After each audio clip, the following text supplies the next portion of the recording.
नमस्कार, मी वर्षा. आजच्या एका नवीन व्हिडिओमध्ये तुमचं खूप मनापासून स्वागत आहे. तर आज मी बनवणार होते सांडग्याची रस्सा भाजी. ते सांडगे असतात आपण घरी तयार करतो उन्हाळ्याच्या दिवसात किंवा विकत पण मिळतात. त्याची आमटी रस्सा भाजी करायची म्हणून व्हिडिओ तयार करत होते. सो त्यासाठी इथे मी भरपूर असे सांडगे घेतले होते. भरपूर म्हणजे आम्हाला जेवढे लागतील तेवढे असे घेतले होते.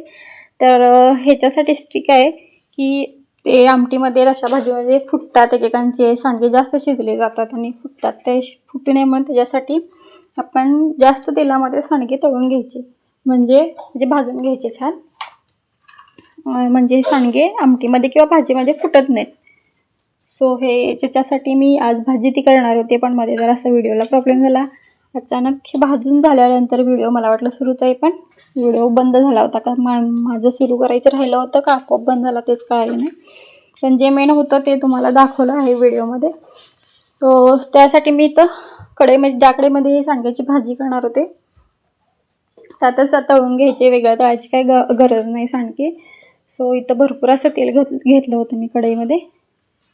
तर तेल गरम झाल्यानंतर त्याच्यामध्ये जे सांडगे तुम्हाला माहीतच असते, कोणाला माहीत नसेल तर ते सांडगे सगळ्या कडधान्यचं पीठ करून, डाळी वगैरे सगळ्या त्याचं पीठ केलेलं असतं. त्याच्यात सगळे पावडर मसाले असतात. परत तिखट असतं, काश्मीरी पावडर, जिरा पावडर, धना पावडर, परत आपलं घरचं तिखट, आलं लसूण पेस्ट सगळं घातलेलं असतं ते करतानाच.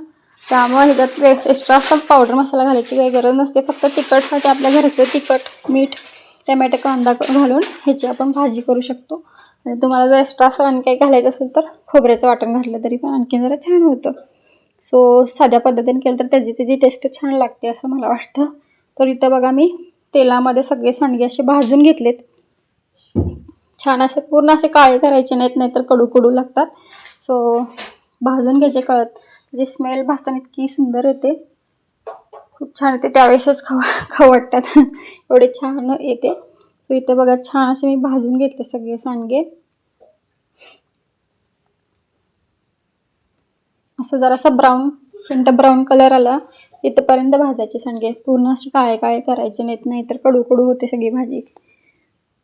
सो त्यानंतर मी काय केलं होतं, सांडगे भाजून बाजूला काढले होते. त्यानंतर त्याच्यात फोडणी तुम्हाला सांगते, ते ह्याच्यामध्ये व्हिडिओमध्ये आलं नाही कारण ते व्हिडिओ बंद झाला होता, मला समजलं नाही. पण परत एकदा मी ज्यावेळेस सांडग्याची भाजी करेन त्यावेळेस नक्की आणखीन व्हिडिओ हा नक्की टाकेन. सो त्यानंतर मी फक्त हे सांडगे भाजून बाजूला काढले आणि त्यामध्ये थोडेसे अर्धा चमचा जिरा घातला आणि थोडा 4-5 पाकळ्या लसणाचे ठेचून घातला होता आणि कांदा, टमॅटो घालून तिखट घातलेलं, हळद घातली होती. सो ते मिक्स करून त्याच्यामध्ये सांडगे घालून पाणी घातलं होतं भरपूर असं. ते रस्सा भाजी करायची होती मग. आणि एक 5-6 मिनटं शिजू दिलं. 5-6 मिनटं ते शिजतात सांडगे. 5-6 मिनटानंतर गॅस बंद केला. तुम्हाला डायरेक्ट मी केल्यानंतरचा व्हिडिओ पुढं दिसेल तुम्हाला, कारण की मध्ये व्हिडिओ कट झाला होता. म्हणजे मी काय केलं, हे सांडगे भाजून झाल्यानंतर मी तुम्हाला समोर दाखवलं आहे. आता थोडं व्हिडिओमध्ये दिसेल तुम्हाला.